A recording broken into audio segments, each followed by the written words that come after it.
Hello, अस्सलाम वालेकुम, क्या हाल है, कैसे हैं? अच्छा, टुडेज़ लेक्चर जो हम लोग आज चीज़ पढ़ने लगे हैं इसमें that is further digging down into ethical issues जो कि हमें फेस होते हैं हमारी रियल लाइफ़ में भी और पेपर के अंदर जो हमें एग्ज़ामिनर क्वेश्चन पूछेगा। अब एथिकल इश्यूज़ के लिए अगर मैं आपको पिछले रिकॉर्डेड लेक्चर में बताऊँ तो हम लोगों ने समझा था एथिकल क्या चीज़ होती है, प्रोफ़ेशनल क्या चीज़ होती है, बोथ आर सेपरेट इश्यूज़ जो कि एग्ज़ामिनर पूछ सकता है या वो एथिकल के बारे में पूछेगा या वो प्रोफ़ेशनल के बारे में पूछेगा। इन दोनों का अपना एक मेमोनिक है जिसको आप याद रखें तो आपको पता होगा कि यार मैं किस-किस इश्यू के बारे में बात कर सकता हूँ। एथिक्स के लिए हम लोग पढ़ते थे कि आईसीसीआई है, प्रोफ़ेशनल इश्यूज़ को ख़ैर अभी इग्नोर करते हैं क्योंकि अभी तक हम लोग यहाँ पे नहीं पहुँचे, व्हिच इज़ मैप आई। अगर एथिक्स की बात करें उसमें आईसीसीआई था। आई stands for first of all independence threat जो कि आपने पहले हम लोगों ने पिछली रिकॉर्डिंग में भी पढ़े हैं जिसमें सेल्फ इंटरेस्ट, सेल्फ रिव्यू, आपके फंडामेंटल प्रिंसिपल्स के ऊपर जितने भी थ्रेट्स उठ रहे होते हैं, those all relate to independence threat. फिर सी पढ़ा था हमने confidentiality, next C was for conflict of interest and the final I was for integrity of the client. हमने इन चीज़ों के बारे में पढ़ा था। ठीक है, इसके बाद जो रीसेंट क्लास थी उसमें मैंने इंडिपेंडेंस के ऊपर बड़ी डिटेल में एक टॉपिक समझाया था। मैंने बुक के अंदर से भी आइडेंटिफाई करके आपको बताया था कि यार बुक के अंदर आप अगर आओ तो आपके पास डिफरेंट किस्म के रिस्क उसमें सारे दिए हुए हैं। अब पेपर में वो इन्हीं के अंदर से पूछता है, इससे बाहर घूम फिर के नहीं पूछता। हाँ, कोई अगर करंट इश्यू है, जैसे हमने यहाँ पे पढ़ा था कि यार देखो हमारे पास एक करंट इश्यू है, लेकिन हमने उसको इग्नोर किया था। Why did we ignore it? क्योंकि यार हम लोग करंट इश्यूज़ कवर करेंगे जब हम लोग आर्टिकल्स पढ़ रहे होंगे, ठीक है? करंट इश्यूज़ हम लोग तब कवर करेंगे। तो इससे पहले मैंने आपको बताया था कि ये देखो ये इश्यूज़ आप पढ़ लो। अब ये लिटिगेशन के थ्रेड्स के इश्यूज़ उसने बताए हैं कि ये इश्यू हो सकता है, इसके अगेंस्ट ये सेफगार्ड है। पेपर में भी मैंने आपको ये बात समझाई थी कि जब आप आंसर लिख रहे हो तो लोग इश्यू को आइडेंटिफाई करते हो, ये बताते हो कि इश्यू है क्यों? उसकी रीज़न बताते हो, लिंक करते हो उस सिनेरियो के विद योर इश्यू जो आपने रिस्क आइडेंटिफाई किया, जो थ्रेट आइडेंटिफाई किया हुआ है, उसके साथ आइडेंटिफाई करने का मार्क्स मिल गया आपको, फिर लिंक करने के मार्क्स मिल गए एक्सप्लेनेशन के और फिर आप सेफगार्ड भी बताते हो कि यार इसके सेव कैसे रोके। अब हर एक सेफगार्ड आपके पास मौजूद होता है। कॉन्फिडेंशियलिटी के ऊपर भी हमने थोड़ी बहुत बात की थी, लेकिन इतनी कोई नहीं की। आज जहाँ से हम लोग शुरू कर रहे हैं, दोज़ आर कॉन्फिडेंशियलिटी क्या चीज़ होती है, कॉन्फ्लिक्ट ऑफ इंटरेस्ट क्या चीज़ है और इंटीग्रिटी ऑफ द क्लाइंट क्या चीज़ है। कीप इन माइंड कि मैं यहाँ पे सिर्फ अंडरस्टैंडिंग दे रहा हूँ। पेपर पॉइंट ऑफ व्यू में जब हम लोग जाके देखेंगे पास्ट पेपर्स के अंदर एक पूरा क्वेश्चन सॉल्व कर रहे होंगे, तो वहाँ पे बड़ा डिटेल्ड में होता है या फिर बड़ा डिफरेंट तरीके से पूछता है। वो पेपर के अंदर या फिर एग्ज़ाम के अंदर उस कॉन्टेक्स्ट को बहुत कम टेस्ट करता है, जो कि हम लोग बुक में पढ़ रहे होते हैं। क्योंकि कॉन्फिडेंशियलिटी के ऊपर आपको डिफरेंट सिनेरियोज़ मिलेंगे, जैसे ऑडिट रिस्क हम लोग बुक से तो पढ़ सकते थे, हमने सिर्फ उसकी अंडरस्टैंडिंग ली थी, हमने बुक से नहीं पढ़ा था। रीज़न क्या है कि बुक का एक रटी-रटाई नॉलेज आप नहीं लिख सकते ऑडिट रिस्क में के लिए पेपर के अंदर। लेकिन सब्सटेंटिव प्रोसीजर्स को आप रट सकते हो, जैसे हमने बुक में पढ़ा था। लेकिन उसकी भी मैंने आपको एक हैक दिया था, एक अंडरस्टैंडिंग दी थी which was apply AEIOU on data 3 to verify EVCR या फिर कोका। Same as that ethical issues के अंदर इंडिपेंडेंस जो है ना, उसको हम लोग थोड़ा बहुत रट सकते हैं क्योंकि थ्रेट हमें पता है, सेफगार्ड्स बुक में मौजूद हैं, वही सेफगार्ड आप लिख दोगे। कुछ थोड़ा बहुत सिनेरियो से हट के भी आ जाए तो पास्ट पेपर्स हम लोग सॉल्व कर रहे होंगे, आपको आइडिया हो जाएगा कैसे लिखते हैं, तो वो कवर अप हो जाती है चीज़। Confidentiality, conflict of interest, integrity of the client मायनी यानी कि लफ्ज़ से अगर आप आइडेंटिफाई करना चाहते हो कि किस चीज़ से डील करता है। कॉन्फिडेंशियलिटी कि आपने क्लाइंट की इन्फॉर्मेशन को सेफ कब तक रखना है, किस पार्टी को डिस्क्लोज़ करनी है वो इन्फॉर्मेशन, आज हम लोग वो पढ़ेंगे। कैसे डिस्क्लोज़ करनी है, प्रॉपर क्राइटेरिया क्या है, किस प्रोसेस के थ्रू आप गुज़रोगे अगर वो इन्फॉर्मेशन आपको डिस्क्लोज़ करनी है। कॉन्फ्लिक्ट ऑफ इंटरेस्ट क्या चीज़ होती है? अगर इसको बमायनी देखें कि हम लोगों ने एफ़िलिएट में भी जब छोटे बच्चे थे हमने ये चीज़ पढ़ी थी कि भाई जिस वक़्त आप एक ही इंडस्ट्री में 2 कंपैरेटर्स का आप ही ऑडिट कर रहे होते हो that is a conflict of interest क्यों? क्योंकि हो सकता है अगर एक बंदे की इन्फॉर्मेशन आप उठा के पार्टी बी को दे दो, तो वो उस इन्फॉर्मेशन को यूज़ करते हुए अपने कॉम्पिटिशन को बीट कर सके। And you are an auditor आपने कॉन्फिडेंशियलिटी को यूज़ करते हुए कोई और इन्फॉर्मेशन नहीं डिस्क्लोज़ होनी चाहिए। तो कॉन्फ्लिक्ट ऑफ इंटरेस्ट होता है कि हो सकता है आप पार्टी ए को ज़्यादा प्रेफ़र करो, पार्टी बी को ना प्रेफ़र करो, तो उसको कॉम्पिटिशन से हटाना चाहो। मेजर डिफरेंट रीज़न्स होते हैं। ठीक है, फिर दूसरा हमने ये भी पढ़ा है कॉन्फ्लिक्ट ऑफ इंटरेस्ट में कि भाई supplier and customer with in the business world, supplier और कस्टमर। जैसे हम लोग एक बड़ा फ़ेमस टीवी शो पढ़ते थे, देखते थे, डंडर मिफलिन कंपनी, जो कि पेपर सप्लाई करती थी। अब वो पेपर सप्लाई वाली कंपनी जो है जनरल पब्लिक को तो पेपर्स नहीं बेच रही होती, मेजॉरिटी ऑफ द कंपनीज़ जो होती हैं, जैसे डंडन मिफलिन थी और जैसे ट्रिपल ए पेपर्स हो गए और बाकी एचपी के पेपर्स हो गए, वो क्या करते हैं, वो बिज़नेसेज़ को जैसे केपीएमजी है, पीडब्ल्यूसी है, इस तरह के बिज़नेसेज़ को भी डायरेक्टली कभी-कभार पेपर सेल कर रहे होते हैं। अब अगर एक सप्लायर की इन्फॉर्मेशन उठा के मैं एक कस्टमर को दे दूँ और मैं दोनों को ऑडिट कर रहा हूँ, ठीक है? अब एक सप्लायर की कॉस्ट उठा के कस्टमर को दे दूँ, जो कि मेरा ऑडिट क्लाइंट है, बता दूँ कि यार वो तो इतने में बनाते हैं और आपको बेचते हैं ₹100 में या 100 पाउंड्स में और बनाते वो 50 पाउंड्स का है। तो होगा क्या कि वो बेटर डील कर सकता है अब अपने सप्लायर के साथ। ये बेटर डील की पोज़ीशन कहाँ से बनी? कॉन्फ्लिक्ट ऑफ इंटरेस्ट की वज़ह से, क्योंकि मैं दोनों को ऑडिट करता था, मेरी वज़ह से बनी, ठीक है? और मैंने कॉन्फिडेंशियलिटी के प्रिंसिपल को ब्रीच करके एक बंदे की इन्फॉर्मेशन दूसरे को पहुँचा दी, जो कि मुझे नहीं करना चाहिए। अब कॉन्फ्लिक्ट ऑफ इंटरेस्ट के अगेंस्ट सेफगार्ड्स कौन-कौन से हम लोग ये पढ़ेंगे। फिर इंटेग्रिटी ऑफ द क्लाइंट तो एक जेनेरिक मीनिंग है कि भाई क्लाइंट डिसऑनेस्ट हो या फिर स्ट्रेट फॉरवर्ड ना हो, that raises a question upon the integrity of the client. इसका कोई सेफगार्ड एज सच नहीं है, इसके सेफगार्ड्स निकलते हैं दूसरी चीजों से, यानी कॉन्फिडेंशियलिटी डिस्क्लोज करना ठीक तरीके से किसी बंदे को कि भाई क्लाइंट जो है वो इंटेग्रिटी उसकी ठीक नहीं है। अब इंटेग्रिटी को आइडेंटिफाई कैसे किया जाता है, आपका पास्ट एक्सपीरियंस होगा। जैसे हमने अपने एग्जाम्पल में आइडेंटिफाई किया क्लाइंट की इंटेग्रिटी के ऊपर इशू है कि उसने कस्टमर्स को ये चीज़ नहीं बताई, there is a fault in the electric kettles and they are prone to explosion. तो क्लाइंट की इंटेग्रिटी के ऊपर सवाल उठता था। या फिर आप पुराने ऑडिटर से पूछ सकते हो इंटेग्रिटी ऑफ द क्लाइंट के ऊपर, प्रोफेशनल क्लीयरेंस जिस वक़्त ले रहे होते हो। लेकिन इसको हम थोड़ा-सा डिटेल में बुक से पढ़ेंगे आज। नाउ कीप इन माइंड कि ये बुक से पढ़ने वाले टॉपिक्स हैं, मेजॉरिटी ऑफ द पोर्शन जो होता है इसका थ्योरेटिकल होता है थोड़ा बहुत। थोड़ा बहुत नहीं, काफ़ी पोर्शन थ्योरेटिकल होता है। क्योंकि आप बुक से लिख सकते हो मटेरियल उठा के अपने आंसर को थोड़ा प्रोफेशनल बनाने के लिए, ठीक है? तो इसलिए हम लोग इसको बुक से कवर अप कर रहे होते हैं। अब इन चीज़ों की मैं आपको एक अंडरस्टैंडिंग तो दे सकता हूँ, जैसे मैंने अभी आपको बाय वर्ड्स दे दी कि भाई ये क्या चीज़ है, ये क्या चीज़ है। पेपर में अगर आपके पास आ गया, आप लिख भी सकते हो अपनी तरफ से नॉलेज, ठीक है? लेकिन क्या लफ्ज़ लिखने हैं, किस तरह से सेंटेंस बनाना है, आपको बनी-बनाई चीज़ें इनके टॉपिक्स के अंदर से मिल जाती हैं। इसलिए हम लोग इसके ऊपर ज़्यादा डिस्कस नहीं कर रहे होते in the form of concept. ये आपको थ्योरेटिकल चीज़ें इसलिए होती हैं। लेट्स कम टुवर्ड्स हमारा जो आज का टॉपिक है व्हिच इज़ कॉन्फिडेंशियलिटी। इसको पढ़ते हैं, देखते हैं क्या कहते हैं। क्या कहते हैं कि भाई members acquiring information in the course of their professional work should not disclose such information to third parties without first obtaining proper and specific authority. उसने बड़ी इंपॉर्टेंट बात की कि भाई एज़ एन ऑडिटर जो आपको इन्फॉर्मेशन मिलती है, जब आप ऑडिट कर रहे हो तो बहुत ही क्रूशियल इन्फॉर्मेशन आपको मिल रही होती है, क्योंकि आप हर एक चीज़ को ऑडिट कर रहे हो। वो इन्फॉर्मेशन आप किसी थर्ड पार्टी को डिस्क्लोज नहीं कर सकते। कब तक? अगर आपके पास प्रॉपर अथॉरिटी नहीं देगी। अगर आपको अथॉरिटी दे देता है क्लाइंट कि आप इसको डिस्क्लोज़ कर सकते हो, फिर तो आप कर सकते हो, ठीक है? Unless there is a professional, आगे उसने ये बात बोली, unless there is a professional right और ड्यूटी टू डिस्क्लोज़। अब 2 केसेस उसने बताए। पहली बात उसने बताई कि भाई कॉन्फिडेंशियल इन्फॉर्मेशन अगर एक ऑडिटर को मिल रही है, पहली बात तो ये वो डिस्क्लोज़ नहीं कर सकता, और अगर करना चाहे तो उसके पास पहला केस ये है कि उसके पास अथॉरिटी हो, उसने इजाज़त ली हो क्लाइंट से, या दूसरा केस क्या है जब वो डिस्क्लोज़ करता है कि उसके ऊपर प्रोफेशनल राइट हो, ड्यूटी हो डिस्क्लोज़ करने के लिए। कैसे? जैसे मैंने अब ये एग्ज़ाम्पल जो अपनी पढ़ी थी, मुझे इस चीज़ के अंदर एज़ एन ऑडिटर मेरे ऊपर कल को लायबिलिटी तो आनी थी कि भाई एक्सप्लोसिव इलेक्ट्रिक केटल्स जो हैं वो सेल हो चुके हैं, कस्टमर को नहीं पता, हो सकता है किसी कस्टमर की स्किन बर्न हो जाए अगर वो चीज़ एक्सप्लोड कर जाए, वो केटल एक्सप्लोड कर जाए। तो अब अगर देखो 2 किस्म के सवाल बनते हैं ना, पहली चीज़ तो यार मेरे ऊपर लायबिलिटी तो है ना मैंने डिस्क्लोज़ करना है, लेकिन अगर डिस्क्लोज़ कर दिया ये चीज़ मैंने पब्लिक को बता दी, तो क्या मेरे ऊपर कॉन्फिडेंशियलिटी वाला जो प्रिंसिपल है वो मैं ओवरराइड नहीं कर जाता? मैं किस तरह डिस्क्लोज़ करता हूँ? मैंने तो आज तक पढ़ा है कि भाई कॉन्फिडेंशियल इन्फॉर्मेशन मैंने कहीं बाहर नहीं देनी।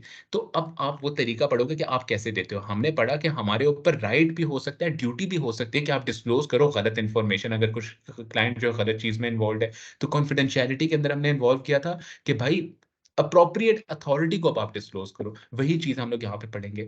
वो यही कह रहे हैं कि प्रोफेशनल राइट और ड्यूटी हो तब भी आपको डिस्क्लोज़ करना पड़ता है। 2 सेपरेट चीज़ें बताई।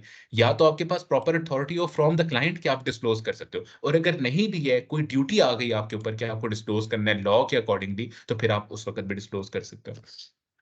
अब वो आगे बताता है कॉन्फिडेंशियल इन्फॉर्मेशन में बी ऑब्टेन फ्रॉम 3 तरह की चीज़ें, द फर्म और employing organisation, business relationships, current clients, prospective clients and employers. मतलब उसने जेनेरिकली आपको बताया कि यार आपकी जो क्लाइंट है बेसिक आपके पास कॉन्फिडेंशियल इन्फॉर्मेशन उधर से आ सकती है, या फिर उस क्लाइंट से रिलेटिव कोई थर्ड पार्टी हो जो कि आपको कॉन्फिडेंशियल इन्फॉर्मेशन दे दे।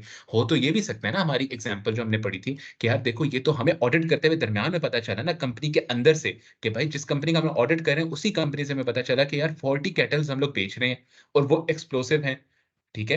हो तो ये भी सकता है ना कि इनका कोई थर्ड पार्टी हमें अ, कॉल करके बताती, एज़ अ कॉन्फिडेंशियल पर्सन हमें कॉल करती है, हमें अपना नाम ना बताती और हमें ये बताती कि यार इनकी केटल्स में मसला है, ख़्याल से ऑडिट करना। उस बंदे ने हमें नाम नहीं बताया, लेकिन मुझे थर्ड पार्टी से इन्फॉर्मेशन मिल गई, तो वो भी एक कॉन्फिडेंशियल इन्फॉर्मेशन है। अब मैं उस इन्फॉर्मेशन को यूज़ करने से पहले उस बंदे के ऊपर भी तो थोड़ी-सी रिसर्च करूँगा, क्या पता कोई झूठ बोल रहा हो, लेकिन अगर वो सच बोल रहा है तो मेरी लायबिलिटी तो है, ठीक है? तो यही बताता है कि मुझे कहीं से भी मुझे कॉन्फिडेंशियल इन्फॉर्मेशन मिल सकती है रिगार्डिंग एन एश्योरेंस एंगेजमेंट। आगे क्या कहते हैं, एक members of an assurance team should not disclose any information to anyone outside the engagement team whether or not they work for the same firm। कि अपनी engagement team के अलावा आपने किसी को confidential information नहीं बतानी, ठीक है।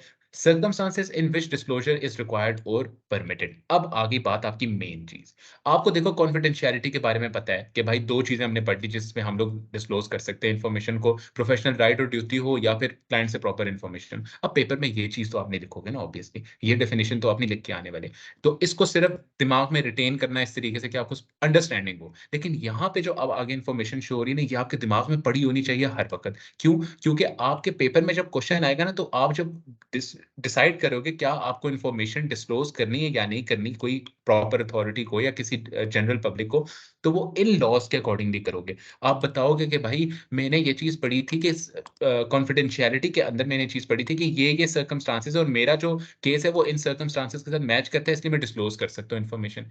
पहला क्या सर्कमस्टांस बताता है, disclosure is permitted by law and permission has been given. कि लॉ आपको कह रहा है कि भाई डिस्क्लोज करो इन्फॉर्मेशन, लॉ कह रहा है कि डिस्क्लोज करो इन्फॉर्मेशन, और परमिशन भी आपको मिली हुई है।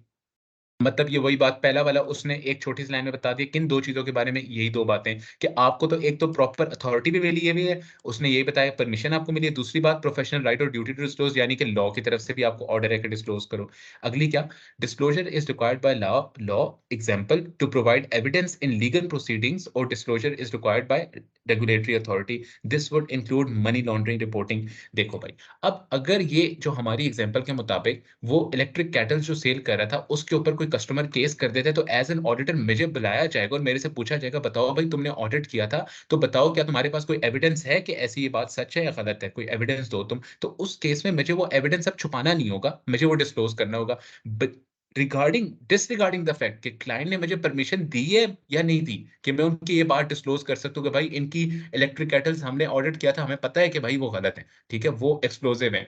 अब रिगार्डिंग डिसरिगार्डिंग दिस सिचुएशन के हो सकते क्लाइंट ने हमें मना किया हो कि आपने चीज नहीं डिस्क्लोज करनी, लेकिन लीगल प्रोसीडिंग्स में I am required to disclose it as an auditor, ठीक है, क्योंकि अथॉरिटी मुझे कह रही है कि डिस्क्लोज करो।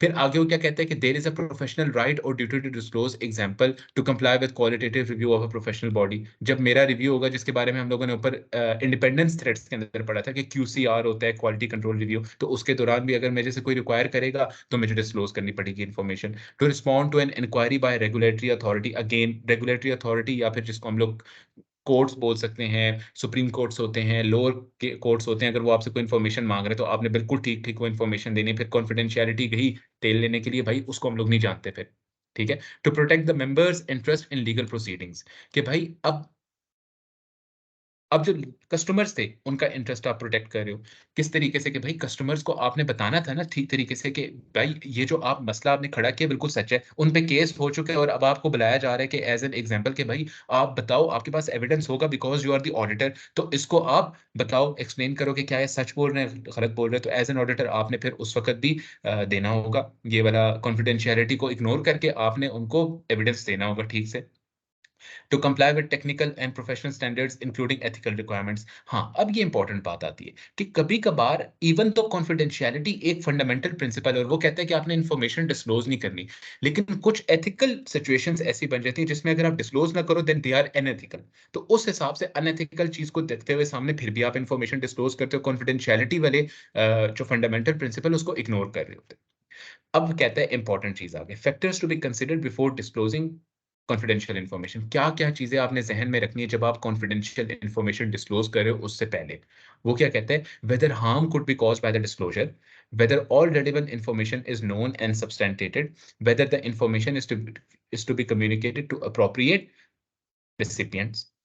तीन चीजें उसने बताई कि भाई पहले बात तो अब ये सोचो कि ये इन्फॉर्मेशन डिस्क्लोज करने से जनरल पब्लिक में या किसी बंदे को कोई नुकसान तो नहीं पहुंचने वाला, कंपनी के बारे में नहीं सोचना, किस बंदे को हार्म पहुंच रहा है उसके बारे में सोचो, क्या वो चीज इंपॉर्टेंट होगी या नहीं ये सोचो। Whether all relevant information is known and substantiated, substantiated का मतलब क्या होता है, एविडेंस होना चाहिए आपके पास, जो इन्फॉर्मेशन आप डिस्क्लोज कर रहे हो उसके अगेंस्ट आपके पास एविडेंस भी होना चाहिए, कि आपके पास पहली चीज कि सारी इन्फॉर्मेशन हो, फिर आधी आधी टूटी टूटी बात आपने नहीं डिस्क्लोज करनी, फिर उसके बारे में इन्वेस्टिगेट करो, सारी की सारी चीज डिस्क्लोज करो, ठीक है, अपने ऊपर से लायबिलिटी खत्म करो और उसके अगेंस्ट एविडेंस भी फिर आपके पास होना चाहिए।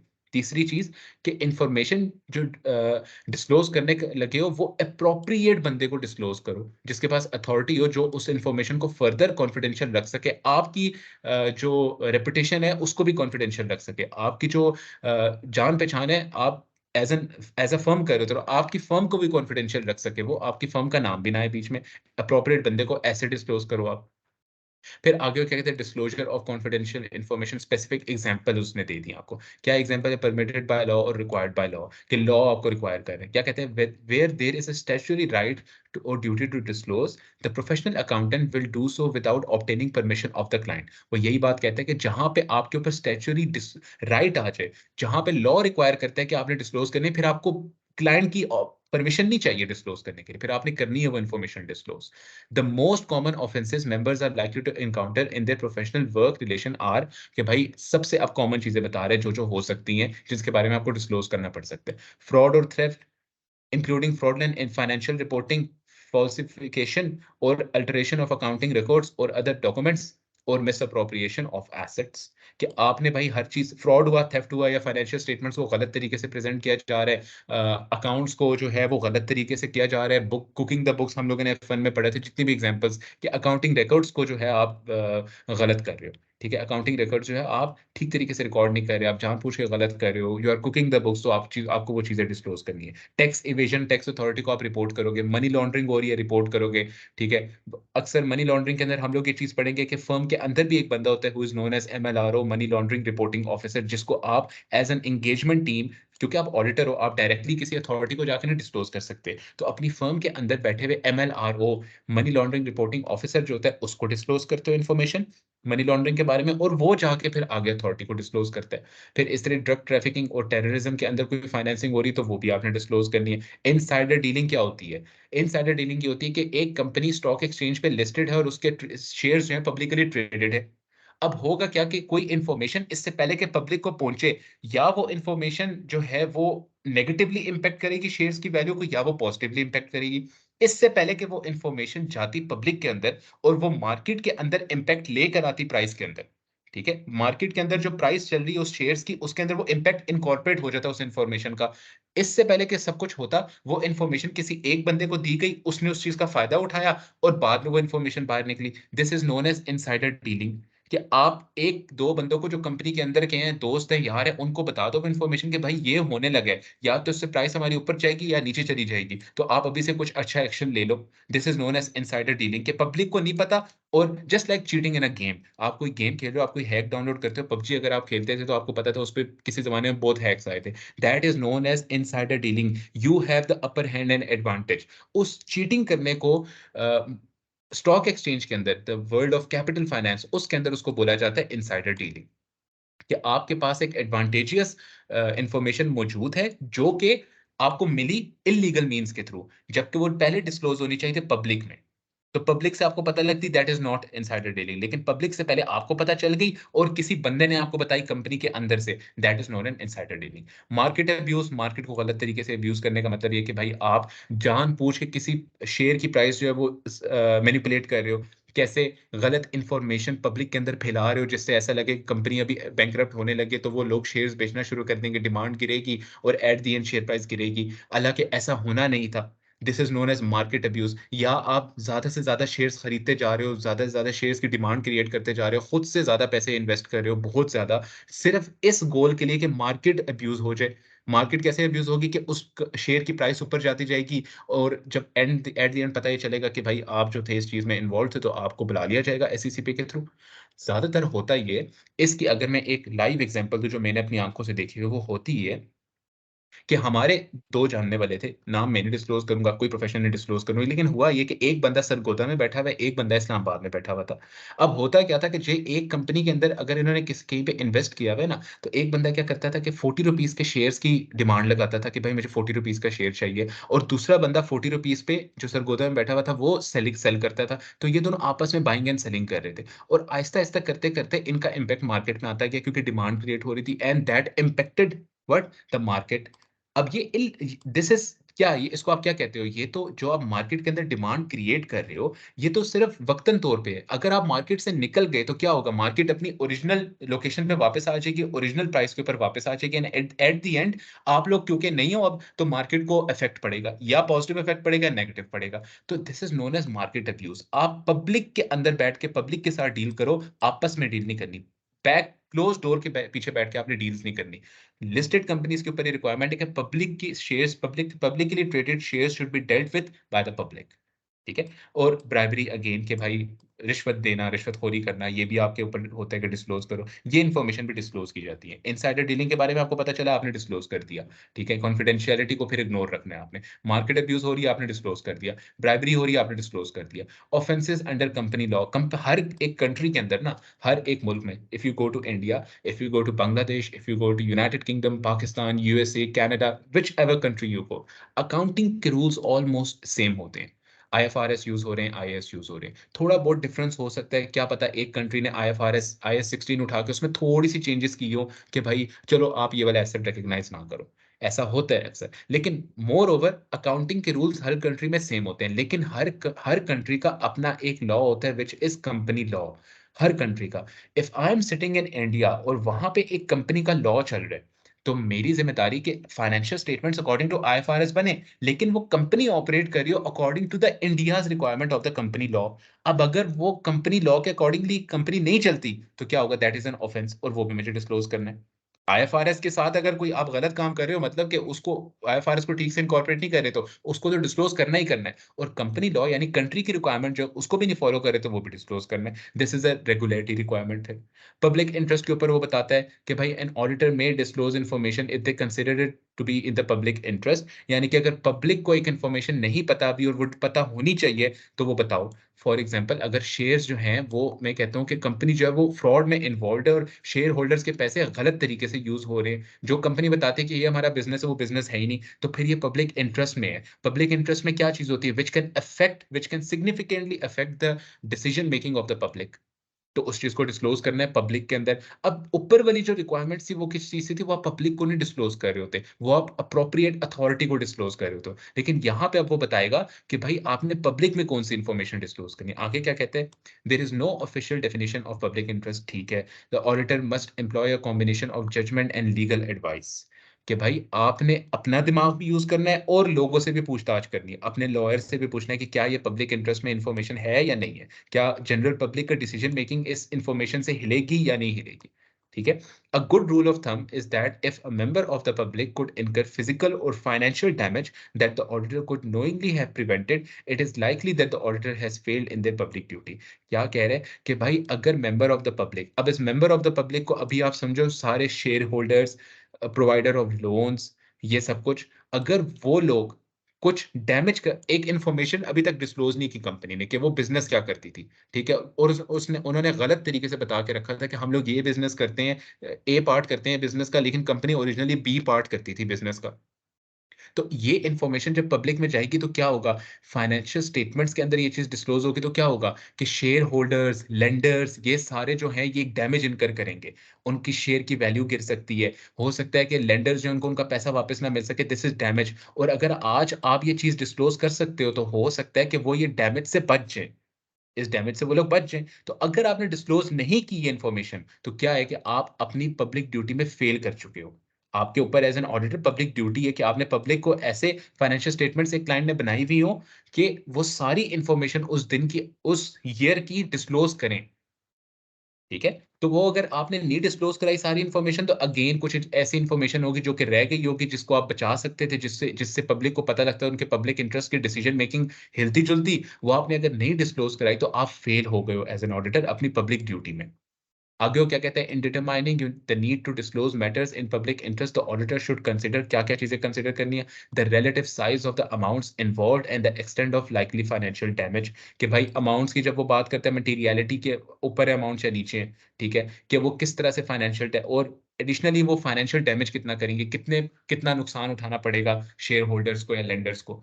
Weather members of the public are likely to be affected, क्या वो अफेक्ट होंगे या नहीं होंगे इस इन्फॉर्मेशन से। द लाइक्लीहुड ऑफ रेपुटेशन, कि ऑर्गेनाइजेशन ने एक दफा तो ये काम कर दिया, एक दफा तो ये गलती कर दी, हो सकता है वो दोबारा करेंगे या नहीं करेंगे। अगर तो आपको चांसेस है वो दोबारा भी करेंगे गलती, दोबारा भी मेंबर से झूठ बोलेंगे, तो फिर आप डिस्क्लोज कराओ।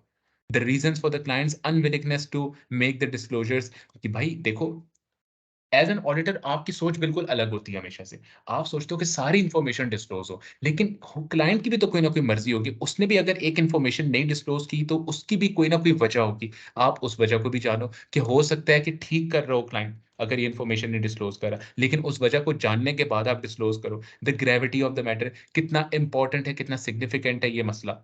Relevant legislation, accounting standards and auditing standards, सारे स्टैंडर्ड्स उठाओ, उनको पढ़ो कि भाई वो क्या कहते हैं। कहीं ना कहीं तो आपको मिलेगा कि क्या ये इन्फॉर्मेशन डिस्क्लोज होनी चाहिए या नहीं। And again legal advice obtain, कि अपने लॉयर से पूछो क्या ये इन्फॉर्मेशन क्लाइंट को डिस्क्लोज करनी चाहिए या नहीं करनी चाहिए।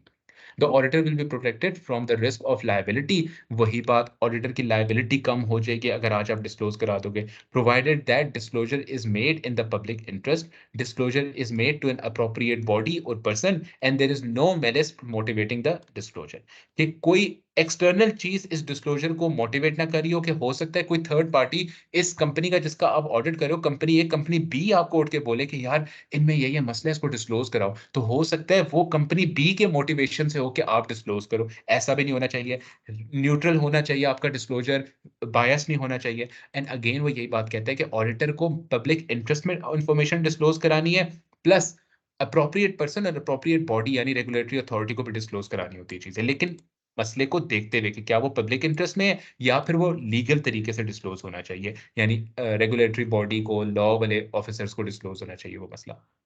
ठीक है, और अगर आप ऐसा नहीं करते आज, तो ऑडिटर की लायबिलिटी बढ़ जाती है। प्रोफेशनल इशू में हम लोग ये चीज़ पढ़ेंगे कि ऑडिटर ने अपनी लायबिलिटी कम से कम रखनी होती है। खैर, कल वाली जो लास्ट रिकॉर्डिंग है उसके अंदर भी मैंने आपको ये चीज़ बताई है। अब आ जाते हैं हम लोग, देखो ये हमारा कॉन्फिडेंशियलिटी वाली बात खत्म हो गई। इसमें इंपॉर्टेंट क्या-क्या चीज़ें थी, आप इनको सिर्फ पढ़ लो। These things are just for the sake of understanding. Material कहाँ से लिखोगे आप पेपर के अंदर, अपने आंसर्स के अंदर मटीरियल कहाँ से लिखोगे, यही चीज़ें आपको अगर ज़हन में होंगी तो आप वहाँ पे लिख सकते हो। अगर क्वेश्चन आ गया कि भाई क्या ये इन्फॉर्मेशन डिस्क्लोज़ होनी चाहिए या नहीं, तो आप ये पॉइंट्स लिखोगे और बताओगे इन चीज़ों के अकॉर्डिंगली ऑडिटर को डिस्क्लोज़ करना चाहिए। ठीक है? जब लॉ वाली बात आ गई कि लॉ को डिस्क्लोज़ करना है या नहीं करना, तो फिर ये चीज़ें आपके ज़हन में आ जानी चाहिए एकदम से। इनको याद नहीं करना, इनको सिर्फ़ आप पढ़ो।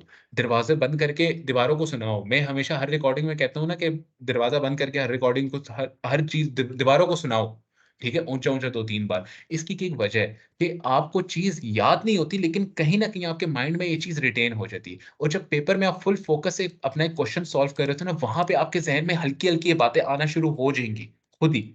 तो आपको लिखना बड़ा ईज़ी होगा। ठीक है? ये कॉन्फिडेंशियलिटी थी भाई सारी की सारी, और इसमें कोई ऐसी इम्पोर्टेंट चीज़ नहीं है। वही बात है, 3 चीज़ें इम्पोर्टेंट रखने वाली। कॉन्फिडेंशियलिटी है क्या चीज़? कि आपने इन्फॉर्मेशन सही तरीके से डिस्क्लोज़ करनी है, एप्रोप्रिएट बंदे को डिस्क्लोज़ करनी है, और इन चीज़ों को देखना है डिस्क्लोज़ करने से पहले। बस ये कॉन्फिडेंशियलिटी है आपके लिए।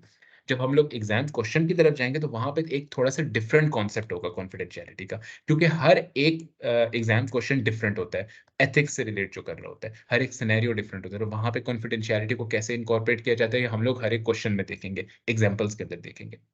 अब आ जाते हैं हम लोग कॉन्फ्लिक्ट ऑफ इंटरेस्ट पे। मैंने कॉन्फ्लिक्ट ऑफ इंटरेस्ट के बारे में 2 चीज़ें बताई। 2 जगह पे आपका कॉन्फ्लिक्ट ऑफ इंटरेस्ट बनता है। सेम इंडस्ट्री के अंदर 2 कंपैरेटर्स हैं। एग्ज़ाम्पल मैं देता हूँ आपको, टोयोटा एंड होंडा 2 गाड़ियाँ बनाने वाली कंपनी है।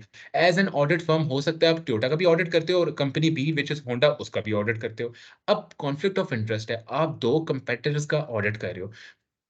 इट इज़ पॉसिबल कि एक कंपनी से उठ के, let's suppose it chapter 3 is one company and this is Honda, this is Toyota, this is Honda. Isn't it possible कि यार इधर की कोई कॉन्फिडेंशियल इन्फॉर्मेशन आप उठा के गलती से डिस्क्लोज़ कर दो कंपनी ए को व्हिच इज़ होंडा। अब होंडा उसको अपने किस में यूज़ करेगी? अपने इंटरेस्ट में यूज़ करेगी, अपने एडवांटेज में यूज़ करेगी। ये सब कुछ हुआ क्यों? Because you were the middle party, you were the auditor of both the companies. तो आपने किस तरीके से दोनों कंपनीज़ को ऑडिट करना है कि भाई 2 सेपरेट टीम्स रखो, ताकि एक बंदे की इन्फॉर्मेशन दूसरे तक ना पहुँचे और दोनों टीम्स को आपस में मिलने ना दो, ब्ला, ब्ला, ब्ला, वो सारी चीज़ें। बस आपने ख़्याल रखना है कि एक जगह की इन्फॉर्मेशन किसी भी तरह से दूसरी जगह पे ना पहुँच सके, और उसके लिए कुछ सेफगार्ड्स लगाते हो आप। ठीक है? और ये सेफगार्ड जो हम लोग पढ़ेंगे ना यहाँ पे, ये आपने अब याद कर लेने हैं, ठीक है? कि हम लोगों ने यही सेफगार्ड्स पेपर में भी लिखने होते हैं। खैर आते हैं, उसने 2 चीज़ों के बारे में बताया। अ conflict of interest arises when the same audit firm is appointed for 2 companies that interact with each other. For example, companies which compete in the same market, यानी वो टोयोटा और होंडा वाली बात, सेम इंडस्ट्री में दोनों आपस में compete कर रही हैं और आप उन दोनों को ऑडिट कर रहे हो। Companies which trade with each other, यानी कि वही डंडर मिफलिन कंपनी और लेट्स सपोज़ फर्म वाली बात कि भाई डंडर मिफलिन कंपनी जो है वो केपीएमजी को या पीडब्ल्यूसी को पेपर सेल करती है। उनको पेपर रोज़ का रोज़ रिक्वायर्ड होता है केपीएमजी और पीडब्ल्यूसी को। तो क्या होगा कि भाई कॉस्ट आप डिस्क्लोज़ कर सकते हो केपीएमजी को, दोनों का अगर ऑडिट कर रहे हो। खैर, इसी तरीके से आपने ये भी एक आपका कॉन्फ्लिक्ट ऑफ इंटरेस्ट होता है। आगे क्या कहते हैं, कॉन्फ्लिक्ट ऑफ इंटरेस्ट में create a threat to the fundamental principles of objectivity and confidentiality. वही एक मेन चीज़ कि आप हो सकता है बायस्ड हो जाओ, न्यूट्रल ना रहो और आपकी डिसीजन मेकिंग इम्पेयर हो जाए। और दूसरी चीज़ कि आप एक जगह की इन्फॉर्मेशन कहीं और डिस्क्लोज़ कर दो, तो that is the fundamental principle of confidentiality जिसको आप ब्रीच कर रहे हो। It may be perceived that the auditor cannot provide objective services and advice to the company where it also audits a competitor। अब ये लाइन याद रखनी होगी। क्यों? इसको समझने की ज़रूरत नहीं है, लेकिन इसको रटने की ज़रूरत है। पेपर में आप ये लिखोगे, क्योंकि जहाँ पे भी कॉन्फ्लिक्ट ऑफ इंटरेस्ट का खतरा उठेगा ना एग्ज़ाम के अंदर, वहाँ पे आप ये लाइन लिख दोगे। It may be perceived that the auditor cannot provide या that we cannot provide objective services and advice to the company या कंपनी भी जिसको भी नाम लिखोगा, where we also audit a competitor। ये लाइन इसलिए थोड़ी-सी याद रखने वाली है। Professional accountants should always act in the best interest of the client. जिसको ऑडिट कर रहे हो, उसके बेस्ट इंटरेस्ट में काम करो। ठीक है? कि उसको ऑडिट आपने ठीक तरीके से करना है। However, where conflict of interest exists, the firm's work should be arranged to avoid the interest of one being adversely affected by those of another to prevent the breach of confidentiality। वो यही कहता है कि आपने अपने काम को इस तरह से स्ट्रक्चर करना है, अगर 2 कंपैरेटर्स को ऑडिट कर रहे हो, कि एक बंदे की इन्फॉर्मेशन दूसरी तक ना पहुंचे और आपका कॉन्फिडेंशियलिटी का जो प्रिंसिपल है, वो भी ब्रीच ना हो रहा हो। In order to ensure the firm must disclose the nature of the conflict to relevant parties and obtain consent to act। अच्छा, अब ये बहुत इंपॉर्टेंट बात है। ये भी पेपर के लिए आपने हमेशा से याद रखनी है। अब यहाँ पे वो 2 चीज़ें बता रहे हैं कि भाई अगर तो आपके पास टोयोटा और होंडा दोनों को ऑडिट आ गया एज़ एन ऑडिट फर्म, तो सबसे पहली चीज़ आप इन दोनों कंपनीज़ की ऑडिट कमिटी को जाओ और बताओ there is a conflict of interest, कि भाई मैं होंडा का भी ऑडिट करता हूँ और टोयोटा को जाके बताओ कि मैं होंडा का करता हूँ, और होंडा को बताओ कि भाई मैं टोयोटा का भी ऑडिट करता हूँ। और उनको बताओ कि क्या हम लोग ऑडिट के साथ कंटिन्यू करें या ना करें। अब वो आपको वो बताएँगे। अगर तो उन्हें लगा कि यार रिस्क ज़्यादा है, हमारी इन्फॉर्मेशन डिस्क्लोज़ हो सकती है, तो होंडा आपको बोल देगा यार आप टोयोटा का करो, हमारा ऑडिट मत करो। या टोयोटा आपको वाइस वर्सा ये बोल देगा। या हो सकता है दोनों आपको ये बोलें कि भाई करो ऑडिट, कोई मसला नहीं है। अगर उन्होंने दोनों ने इजाज़त दे दी है कि भाई आप करो ऑडिट, तो फिर आपने फॉलोइंग सेफगार्ड्स लगाने हैं जो नीचे उसने दिए हुए हैं। इसकी मैं डिलीट कर देता हूँ यहाँ। ये वाले सेफगार्ड अगर उन्होंने इजाज़त दे दी है कि भाई अब हम दोनों को ऑडिट कर सकते हो, कोई मसला नहीं है, मेरा भी ऑडिट करो, उसका भी ऑडिट करो, कोई मसला नहीं है। तो फिर आपने एप्रोप्रिएट सेफगार्ड्स लगाने, छोड़ नहीं देना मसले को, सिर्फ बता देना ज़रूरी नहीं है। पहला स्टेप तो आपका था कि आप बताओ, उनकी ऑडिट कमिटीज़ को बताओ जाके, this is your first step. Step number 1 क्या था? पेपर में भी आप ऐसे ही लिखोगे, in step number 1 the firm should disclose the nature of conflict to the relevant parties and obtain their consent to act as the auditor. ये was step number 1। अगर दोनों तरफ से आपको इजाज़त मिलेगी, then go ahead and apply the safeguards.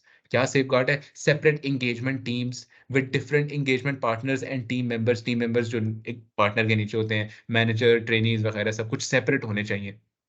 दोनों audits के लिए, who are provided with clear guidance on maintaining confidentiality. उनको बताओ कि आपने किसी को इन्फॉर्मेशन अपने क्लाइंट के बारे में फर्म के अंदर डिस्क्लोज नहीं करनी, सिर्फ आप लोगों तक हर एक इन्फॉर्मेशन रही। ठीक है? Review of key judgements and conclusions by an independent person of appropriate seniority. कि भाई जो भी की डिसीजंस ऑडिट टीम ले रही है ना ऑडिट करने के दौरान, उसको रिव्यू किया जाए अप्रोप्रिएट सीनियर पर्सन से, वो हर वक्त उन चीजों का रिव्यू कर रहा हो। Measures which should be taken to reduce the threat of disclosure include, ये भी एडिशनल मेजर्स हैं। ये दोनों तो आपने करने ही करने हैं। ठीक है? ये जो 2 आ रहे थे, ये दोनों तो करने ही करने हैं आपने। ये दोनों लाज़िमी हो जाते हैं अगर दोनों को ऑडिट करो। लेकिन ये भी आप ले सकते हो और लोगे अपने थ्रेट्स को कम करने के लिए as a safeguard. Procedures to limit access to client files, कि भाई क्लाइंट की देखो, जब आप ऑडिट कर रहे होते हो ना, उसकी फाइल बनती है पूरी। तो उस फाइल को एक्सेस ना कर सके कोई और बंदा, सिर्फ आपकी अपनी ऑडिट टीम उसको एक्सेस कर सके, ऐसे प्रोसीजर्स बनाओ। Physical separation of confidential information including separate practice areas. कि भाई अगर केपीएमजी टोयोटा और होंडा दोनों को ऑडिट कर रही है, तो ऐसा सिस्टम हो कि केपीएमजी पाकिस्तान के अंदर, अगर मैं एग्जांपल दूं, केपीएमजी का ऑफिस इस्लामाबाद और लाहौर दोनों में है और कराची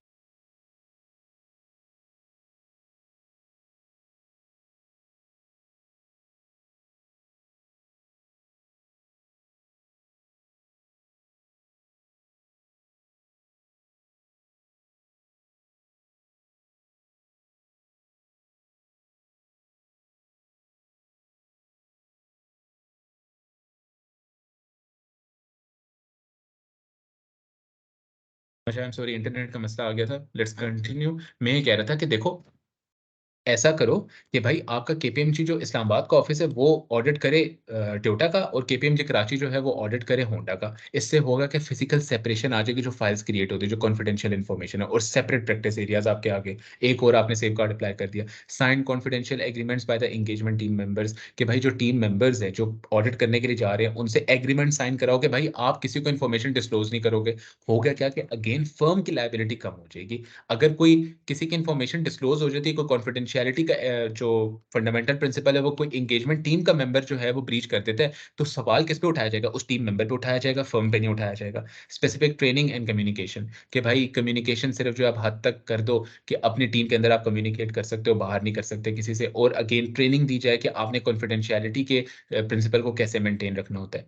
आगे वो कहता है कि if adequate safeguards cannot be implemented, that is where the acceptance continuance of an engagement team would, despite safeguards, materially prejudice the interest of any clients, or if consent is refused, the firm must end or decline to perform professional services that would result in conflict of interest. In short, वो यही कह रहा है कि यार देखो, अगर आप safeguards ठीक से नहीं लगा सकते या आपको consent नहीं मिला स्टेप 1 के अंदर, तो आपने किसी एक बंदे को छोड़ना होगा फिर। या तो अगर आपको कंसेंट मिल गया तो सेफगार्ड्स अप्लाई करो, और अगर सेफ कंसेंट मिलने के बावजूद आप सेफगार्ड्स नहीं अप्लाई कर सकते, तो फिर एक बंदे का ऑर्डर छोड़ो। किसका ऑर्डर छोड़ना है आप खुद से डिसाइड करो। और दूसरी क्या चीज है कि अगर आपको कंसेंट, पहली बात यह है कि कंसेंट ही नहीं मिला, तो फिर सीधा सीधा हट जाओ, किसी एक बंदे का ऑर्डर छोड़ना पड़ेगा आपको। ठीक हो गया। अप्रोच टू एग्जाम क्वेश्चंस उसने बताया, एथिकल के क्वेश्चंस को कैसे करते हैं, हम लोग ऑलरेडी अपनी एक सॉल्व कर चुके हैं। उसने ये बताया, देखो आइडेंटिफाई करते हो थ्रेट को, एक्सप्लेन करते हो थ्रेट को, और evaluate significance of the threat, यानी कि आप सेफ गार्ड देते हो, कितना सिग्निफिकेंट है ये बताते हो। एक्शन बताते हो, सेफ गार्ड्स कैसे लगाए जाएंगे, वो ये 4 स्टेप्स बताते हैं। हम लोग इन 4 स्टेप्स में नहीं, हम लोग सिर्फ 3 में लिखते हैं। आइडेंटिफिकेशन, एक्सप्लेनेशन के अंदर ही हम लोग बता देते हैं कि भाई कितना सिग्निफिकेंट है थ्रेट, और फाइनली हम लोग बताते हैं कि उसका अप्रोप्रिएट सेफ गार्ड क्या है। इसको अगर आप थोड़ा सा डिटेल में पढ़ना चाहते हो तो इसको पढ़ लें, इसमें कोई न्यू इन्फॉर्मेशन नहीं है। सेम वही इन्फॉर्मेशन आपको मिलेगी जिसके हिसाब से हमने अपनी ये एग्जाम्पल सॉल्व की थी पिछले रिकॉर्डिंग में। वही बात है, आइडेंटिफाई, एक्सप्लेन और सेफ गार्ड यूज करो। ठीक हो गया। ये सारा आप पढ़ सकते हो। टेस्ट अंडरस्टैंडिंग्स दी हुई है, इनको आप देख सकते हो। इजी होती है बहुत ज़्यादा, हम लोग पास्ट एग्जाम क्वेश्चंस की करेंगे। और बस ये हमारा टॉपिक आज का ख़त्म हो जाता है।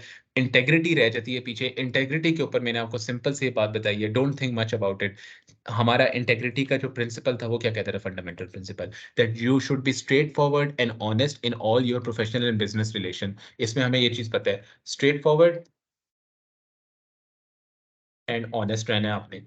अब स्ट्रेट फॉरवर्ड एंड ऑनेस्ट होने का क्या मतलब है? अब अगर इस क्राइटेरिया को मैं क्लाइंट के ऊपर अप्लाई कर देता हूँ, स्ट्रेट फॉरवर्ड एंड ऑनेस्ट मतलब क्या है? क्लाइंट को हर चीज डिस्क्लोज करनी चाहिए, पहली चीज स्ट्रेट फॉरवर्ड कि हर बात बताओ, और ऑनेस्ट यानी कि झूठ नहीं बोलना आपने, फेथफुल रहना है। अगर क्लाइंट ये दो काम नहीं कर रहा, स्ट्रेट फॉरवर्ड नहीं है, झूठ बोल रहा है, डिसऑनेस्ट है, बातें छुपा रहा है, तो मतलब उसकी इंटेग्रिटी के ऊपर सवाल है। That is it. बस ये आपका इंटेग्रिटी ऑफ द क्लाइंट वाला बात है जो कि आपने हमेशा से याद रखनी कि अगर client straight forward and honest नहीं है, कोई चीज छुपा रहा है, डिसऑनेस्ट है, झूठ बोल रहा है, तो इंटेग्रिटी ऑफ द क्लाइंट के ऊपर सीधा सीधा आपने पेपर के ऊपर सवाल उठा देने। उसको आइडेंटिफाई करो, उसको एक्सप्लेन करो, और उसका सेफ गार्ड बताओ। और इसका सेफ गार्ड हमेशा से क्या होता है कि भाई you should increase your audit work, क्योंकि आप क्लाइंट की चीजों के ऊपर अब रिलाई नहीं कर सकते। वो झूठ है, वो झूठ बोलता है, वो धोखा देता है, तो हो सकता है वो आपको भी धोखा दे, तो इसलिए आपने ऑडिट के दौरान उनके ऊपर अब रिलाई नहीं करना बिल्कुल भी। मैनेजमेंट के ऊपर रिलाई नहीं करना, वो झूठी है, वो स्ट्रेट फॉरवर्ड नहीं है, वो ऑनेस्ट नहीं है, वो इंटेग्रिटी को फॉलो नहीं करती। ठीक है, इसका यही एक सेफ गार्ड होता है, that increase the work of sample, increase your sample size, increase your audit work, ताकि आपको कम से कम रिलायंस प्लेस करनी पड़े मैनेजमेंट के ऊपर, और ज्यादा से ज्यादा काम अपना खुद से आप कर रहे हो। ठीक हो गया। That was the ethical side of professional and ethics. कल या नेक्स्ट रिकॉर्डिंग में हम लोग मूव करेंगे towards the professional side of ethics, जिसमें हम लोग पढ़ रहे होंगे कि भाई प्रोफेशनलिज्म में आप कौन कौन से, मनी लॉन्ड्रिंग क्या होती है, ऑडिटर की लायबिलिटी कैसे कम करते हो। फिर प्रैक्टिस मैनेजमेंट में हम लोग लास्ट में जाएंगे, और इम्पैक्ट ऑन ऑडिट ऑलरेडी हम लोग देख चुके हैं, लेकिन फिर एक दफा मैं इसको एक्सप्लेन करूंगा। ठीक है, और इस सब को खत्म करने के बाद जब हम लोग प्रैक्टिस मैनेजमेंट को भी खत्म कर लेंगे, फिर हम लोग पास क्वेश्चंस पे जाना शुरू करेंगे। इट इज मोस्ट प्रोबेबल कि मैं आपको प्रैक्टिस मैनेजमेंट लास्ट में कराऊं, इस इनको इनके क्वेश्चंस करवा के फिर मैं प्रैक्टिस मैनेजमेंट की तरफ मूव करूं, क्योंकि उसके सेपरेट क्वेश्चंस होते हैं पास पेपर्स के अंदर। ओके, सी यू इंशाल्लाह in the next recording. Bye bye and अल्लाह हाफिज।